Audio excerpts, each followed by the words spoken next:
મિત્રો, ગુજરાત સરકાર દ્વારા પ્રાથમિક શાળાની અંદર 6 થી 8ના ધોરણની અંદર 10 બેગલેસ દિવસ એટલે કોઈ એવી પ્રવૃત્તિ, એવું વ્યવસાયિક શિક્ષણ કે બાળકો આગળ જઈ પ્રાથમિક શાળા પોતાનું 10મું 12મું ધોરણ પૂરું કરી અને જીવનમાં ક્યારે પોતાની આજીવિકા રળવા માટે થઈને કોઈ કાર્ય કરવું હોય તો નાનપણથી જ એમનામાં એ કામ પ્રત્યેનું નોલેજ આવે અને એનામાં ગુણ વિકસે, એટલા હેતુસર ગુજરાત સરકારે આ સરસ મજાનું પ્રોજેક્ટ બહાર પાડ્યું હતું.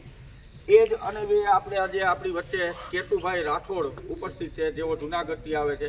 આખી શાળાનો કમ્પાઉન્ડ તમે કલર જોઈ રહ્યા છો, એ સંપૂર્ણ કલર કેશુભાઈનો જ કરેલો છે. બહુ સારું કેશુભાઈ કામ કરી રહ્યા છે. તો વિનંતી કે થોડુંક અમારા બાળકોને તમે આ કલર કામ વિશે થોડીક પ્રાથમિક માહિતી આપો.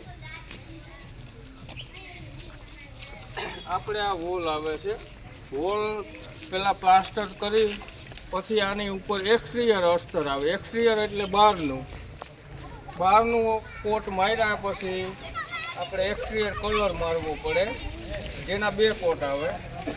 આ વોટરપ્રૂફ કલર આવે અને જે અંદર માટે આવે છે એ ઇન્ટિરિયર કલર આવે છે. જે આપણે વોટરપ્રૂફ નથી આવતો પણ અંદર ફિનિશિંગ સારું આપે છે. અને આ કલરની ઓછામાં ઓછી 5 થી 7 વર્ષની આયુષ્ય હોય છે. આમાં આ કામમાં અમે લોકો મહિને 45,000 થી 50,000 કમાઈ લઈએ છીએ.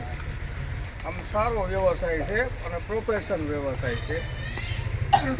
અને ઓઇલ પેન્ટ એટલે આપણે લોખંડ લાકડુંમાં મારવા માટે એ ઓઇલ બેઝ કહેવાય અને આ વોટર બેઝ કહેવાય. ઓઇલ પેન્ટમાં લોખંડ લાકડું આવે, બરાબર. અને કલરનું કોમ્બિનેશન આપણે જો ભણેલા હોય આમાં ઇંગ્લિશ જોઈએ છીએ, કારણ કે અમારે બધું વાંચવું પડે છે. કલરના બેઝ હોય, નંબર હોય, એટલે તમારે ઇંગ્લિશ ખાસ જરૂરી હોય છે આ વ્યવસાયમાં પણ. એટલે કયો કોડ આવે છે કલરનું? ગુલાબી કલર એટલે એક ગુલાબી નથી આવતું, 10 પ્રકારના ગુલાબી આવે છે. એના કોડ, એનું નામ, એ બધું આપણે આવડવું જોઈએ. એટલે ભણતર સર્વશ્રેષ્ઠ વસ્તુ છે ગમે એ વ્યવસાયમાં.